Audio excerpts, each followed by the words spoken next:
आळंद गावच्या एका गरीब ब्राह्मणाला पंढरपूरची यात्रा करायची होती।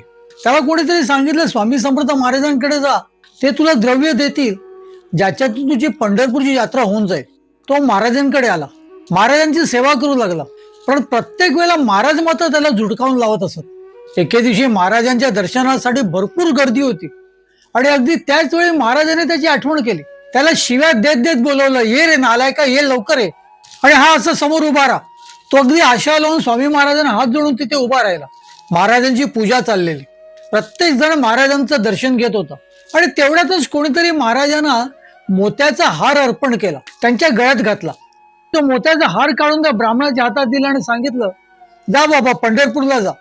तो हार घेण्यासाठी खाली वाकला, तोच त्याच्या मनामध्ये कसा क्लेश आला, आता पंढरपूर कशाला, याच्यात आपल्या मुलांच्या मुंजीचं बस्तान बसलं जाईल।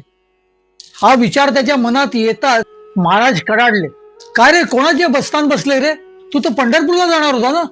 हे ऐकून तो ब्राह्मण जरासा चरकतोच, पण महाराज त्याला हार देत नाहीत। तोच बाजूला एक बैरागी उभा असतो, त्याला महाराज बोलवतात आणि सांगतात, हा हार तुला घे, तू पंढरपूरला जा। महाराजांच्या चरणावरती आलेलं काही द्रव्य सुद्धा महाराज गोळा करतात आणि त्या बैराग्याला देतात। त्या बैराग्याला विठ्ठल दर्शनाची आस लागलेलीच असते, महाराज ते जाणून असतात। या ब्राह्मणाच्या मात्र मनात आलेला क्लेश महाराज ओळखतात। होय भक्तगणो, महाराज अंतर्ज्ञानी होते आणि महाराज मनकवडे सुद्धा होते। स्वामी नामी काही क्षण दर रविवारी सकाळी 10 वाजता। श्री स्वामी समर्थ महाराजांवर माहितीपूर्ण व्हिडिओज पाहण्याकरिता हा चॅनल आताच सबस्क्राईब करा। श्री स्वामीराज माऊली।